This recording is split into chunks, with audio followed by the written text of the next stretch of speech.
ಯಪ್ಪ, ಆ shocking news ಕೇಳಿದ ತಕ್ಷಣನೇ ನನ್ನ ವಯಸ್ಸು ಚೇಂಜ್ ಆಗೋಯ್ತು, ಜ್ವರನೂ ಬಂದ್ಬಿಡ್ತು. ಯಪ್ಪ, ಅದು ನೀನು ನೋಡಿದ್ರು ಈ ಥರ ಡೌಟ್ ಬರ್ತಿದ್ಯಾ? ಸರಿ, ಇವಾಗ ನಿನ್ನ ಮನಸ್ಸಲ್ಲಿ ಏನಿದೆ ಇವಾಗ? ಹಲೋ, ಅವ್ರ ಜೊತೆ ನಾನು ಇರಲ್ಲ, ಅವಳ ನಂಬರ್ ಬ್ಲಾಕ್ ಮಾಡ್ತೀನಿ ನಾನು. ಅವಳ ಜೊತೆ ನಾನು ಚೆನ್ನಾಗಿ ಇರಲ್ಲ. ನಿಮಗೆ ಇವಾಗ ಏನು ಡಿಸಿಷನ್ ಏನು ಕರೆಕ್ಟಾಗಿ? ಕೇಳಿದ್ರೆ ನಿಮಗೆ ಕೇಳಕ್ಕೆ ಟೈಮ್ ಇಲ್ಲ. ನಾನು ಬ್ಲಾಕ್ ಹೇಳ್ತಾ ಇದ್ದೀನಿ ಬೇಡ ಅವ್ರ ಜೊತೆ ಮಾತಾಡ್ಬೇಡಿ ಅಂತ. ಸರಿ ಆಯ್ತಪ್ಪ, ಇನ್ನು ಮಾತಲ್ಲ, ನಾನು ಫೋನ್ ಪಿಕ್ ಮಾಡಲ್ಲ, ಬ್ಲಾಕ್ ಮಾಡ್ತೀನಿ. ಇವಾಗ ನಿಮ್ಮ ಡಿಸಿಷನ್ ಏನು? ಬ್ಲಾಕ್ ಮಾಡಿ. ಹಾಂ, ನಂದು ನಂಬರ್ ಬ್ಲಾಕ್ ಮಾಡಿ. ನಿಮಗೂ ಬೇಕಾಗಿರಲ್ಲ ಅದು ಅನ್ಸುತ್ತೆ, ಅದಕ್ಕೆ ರಿಸೀವ್ ಮಾಡಿದ್ರಿ ಅಂತ. ಹಾಂ, ನಿಮಗೂ ಬೇಕಾಗಿರೋದು ಅದೇ ಅನ್ಸುತ್ತೆ ಅಲ್ವಾ? ಯಾವುದು?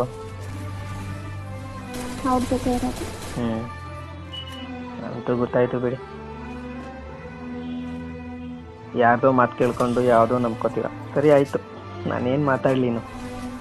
ಆ ಕಡೆ ನೋಡಿದ್ರೆ ಅವಳೇನು ಹೇಳ್ತಾವಳೆ, ನೀನು ನೋಡಿದ್ರೆ ನಾನು.